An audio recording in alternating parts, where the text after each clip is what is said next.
كريما.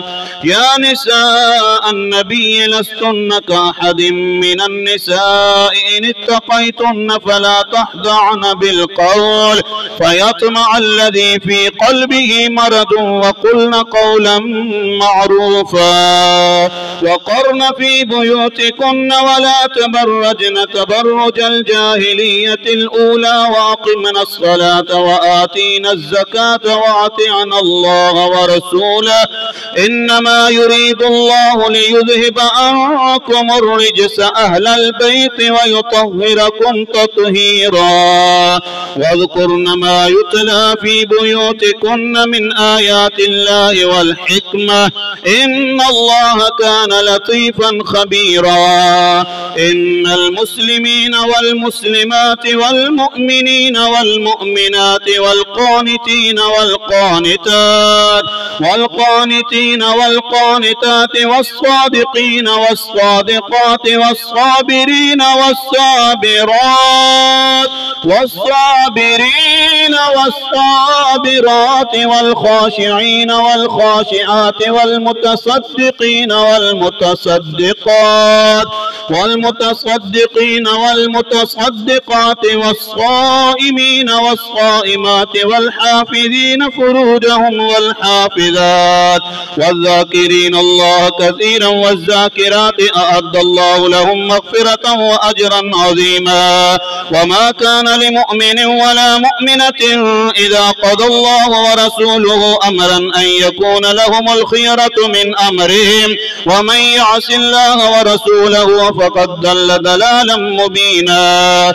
وإذ تقول للذي أنعم الله عليه وأنعمت عليه أمسك عليك زوجك واتق الله وتخفي في نفسك ما الله مبديه وتخشى الناس والله أحق أن تخشاه. فلما قضى زيد منها وترا زوجناكها لكي لا يكون عليك حرج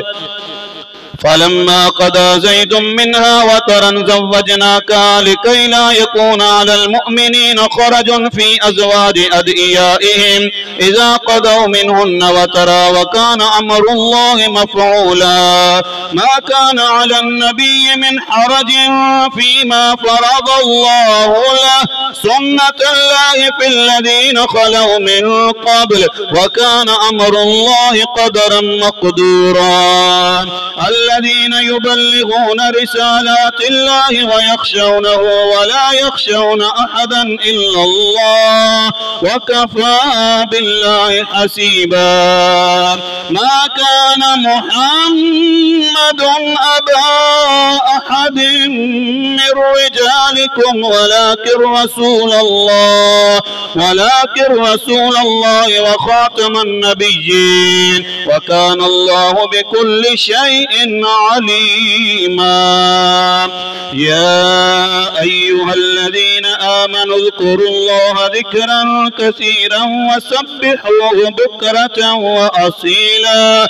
هو الذي يصلي عليكم وملائكته ليخرجكم من الظلمات إلى النور وكان بالمؤمنين رحيما. تحيتهم يوم يلقونه سلام وأعد لهم أجرا كريما. يا أيها النبي إنا أرسلناك شاهدا ومبشرا ونذيرا وداعيا إلى الله بإذنه وسراجا منيرا. وبشر المؤمنين بأن لهم من الله فضلا كبيرا ولا تطع الكافرين والمنافقين